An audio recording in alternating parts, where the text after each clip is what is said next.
दोस्तों, पिछले वीडियो में हमने आपको बताया था किस प्रकार से संभल स्थित जामा मस्जिद, जो कि अवैध रूप से बनाई गई है और जिसके नीचे विष्णु जी का प्राचीन मंदिर दबा हुआ है, इस प्रकार की याचिका दायर की गई थी जिला न्यायालय में और उसको स्वीकार करके वहां पर एएसआई की टीम भेजी गई थी।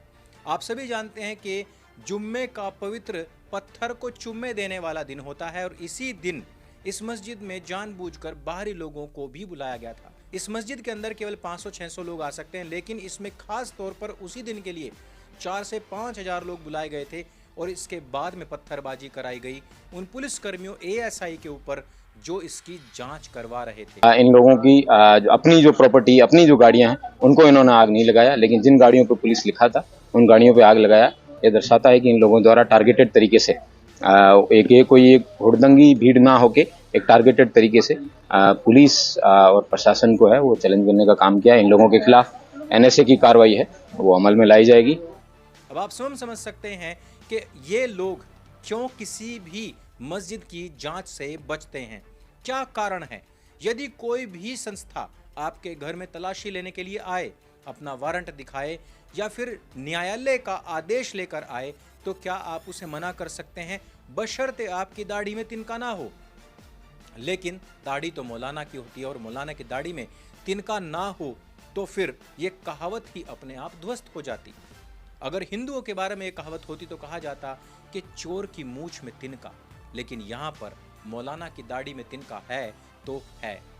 वहाँ के जो सांसद हैं वो एक नफरती पूर्व के सांसद के पोते हैं और इन्होंने साफ तौर पर मुसलमानों को भड़काने वाले बयान दिए, जिसके बाद में यहाँ पर 4 से 5 हजार मुसलमान एकत्रित हुए और पुलिस वालों के ऊपर पत्थरबाजी करनी शुरू कर दी। ऐसी एक मात्र मस्जिद नहीं, बल्कि इस प्रकार के सैकड़ों ऐसे मामले हैं जहां पर नीचे मंदिर दबे पड़े हैं और ये जियाउर रहमान बर्क अकेला ऐसा नेता या ऐसा मुसलमान या ऐसा युवा सांसद नहीं है जिसने इस प्रकार की भड़काऊ बयानबाजी करके पुलिस वालों के ऊपर पथराव या फिर उनकी जान लेने की कोशिश की हो।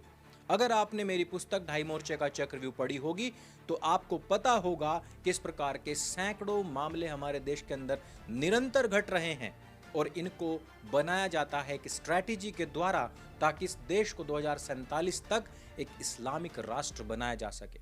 लेकिन आपके लिए मैं खुशखबरी देना चाहता हूं कि आप लोगों के द्वारा 8वें महीने में भी इसको टॉप रेटिंग में बनाए रखने के लिए हमने इस पर एक विशेष छूट प्रदान की है। यह पुस्तक अब 46% की छूट के साथ फ्री डिलीवरी और कैश ऑन डिलीवरी में आप घर बैठे प्राप्त कर सकते हैं।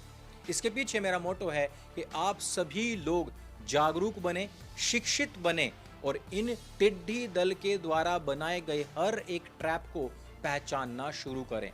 संभल में इसके बाद में जो कार्रवाई शुरू हुई उसको देखकर तो आप लोगों का दिन बन जाएगा, लेकिन इसके पीछे भी काफी सारी अफवाहें फैलाई जा रही हैं। अखिलेश यादव ने ट्वीट किया कि कैसे पुलिसकर्मी हवाई फायर करके वहां के लोगों को भगा रहे हैं, लेकिन इससे पहले का वीडियो ये लोग नहीं दिखा रहे जब मुस्लिम पुलिस वालों के ऊपर जानलेवा हमले कर रहे थे। अपना भविष्य बर्बाद मत करो इनके चक्कर में, नेताओं के अपने नेताओं के चक्कर में अपना भविष्य बर्बाद मत करो। और यही होता है खबरों का खतनीकरण।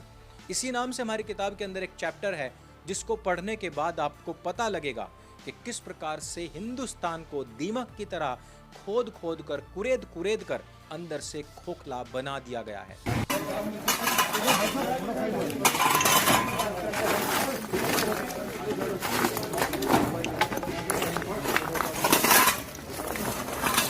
पत्थरबाजी के काफी सारे वीडियोस हैं जो हमारे टेलीग्राम तथा व्हाट्सएप ग्रुप पर मिल जाएंगे, क्योंकि हम यहाँ पर सभी वीडियोस तो पोस्ट नहीं कर सकते। लेकिन आप जरा एक बात का ध्यान दीजिए कि जितने भी मुस्लिम यहाँ पत्थरबाजी कर रहे हैं ना, उनमें से एक भी सवर्ण मुस्लिम यानी कि अशराफ मुसलमान नहीं है। अशराफ मुसलमान अपने घरों में बैठकर बयानबाजियां कर रहे हैं, जबकि पसमानदा मुसलमान सड़कों पर उतरकर पुलिस को पत्थर मार रहा है, जान लेने की कोशिश कर रहा है और उन्हीं को जवाबी कार्रवाई में पत्थर और गोलियां भी लग रही हैं। ये एक फोटो देखिए, ये एक पसमानदा मुसलमान है, एक पत्थरबाज पसमानदा मुसलमान, पत्थरों के बीच में हाथ पैर चौड़ा कर लेटा हुआ एक पत्थरबाज पसमानदा मुसलमान। इसको भड़काने वाला अशराफ अपने घर में सुरक्षित बैठा हुआ है। उसके बच्चे बड़ी बड़ी यूनिवर्सिटीज में पढ़ रहे हैं, विदेशों में सैर कर रहे हैं, आगे नेतागिरी की तैयारियां कर रहे हैं, लेकिन पसमानदाओं के गरीब मुसलमानों के बच्चे पत्थरों के बीच में पड़े हुए हैं। कुछ ही दिनों के बाद में इनके जनाजे निकलेंगे और फिर वही अशराफ मुसलमान कहेंगे कि इनको 72 हूरें मिलेंगी, इनको शहीद का दर्जा दिया जाना चाहिए। लेकिन वो शहीद कभी भी एक अशराफ मुसलमान का लड़का या लड़की क्यों नहीं होते? वो अशराफ मुसलमान सबसे पहले बाहर निकलकर पत्थर क्यों नहीं मारता? आप सभी को पता है कि असाउद्दीन ओवैसी जो चीख चीख कर कहता है कि एक छोटा बच्चा भी पत्थर मारेगा, क्या उसने कभी कहा कि मेरा बेटा पत्थर मारेगा? वो केवल और केवल पसमानदा, गरीब, दलित तथा पिछड़े मुसलमान के बच्चों को ही क्यों भड़काता है? क्योंकि इसी से उनकी राजनीति चलती है। आईपीएस कृष्ण बिश्नोई जी बार बार दंगाइयों को चेता रहे हैं, लेकिन दंगाइयों को पीछे से भरने का काम कौन कर रहा है? क्या वहां के नफरती सांसद इस बात की जिम्मेदारी लेंगे कि उन्होंने जो बयान दिया था उसके बाद में ही यहाँ पर ये मुसलमान उमड़ करके आए? असल में मुसलमानों ने ये अपनी स्ट्रैटेजी बना ली है कि जब भी उनके पास में कोई जवाब नहीं होता तो उनका जवाब होता है भीड़ तंत्र। वो भीड़ को इकट्ठा करते हैं मस्जिदों के अंदर और फिर पथराव करते हैं पुलिस के ऊपर। और यही लोग, इन्हीं को संचालित करने वाले नेता लोग संसद में खड़े होकर जय संविधान भी बोलते हैं और कहते हैं कि हम बाबा साहब भीमराव अंबेडकर के संविधान का पालन करते हैं। और इन्हीं के लोग एक दिन फिर उसी बाबा साहब अंबेडकर की पीढ़ी से आने वाले दलित को घोड़ी से उतार कर उसका डीजे बंद करवा कर उसका भी घोड़ी बना देते हैं।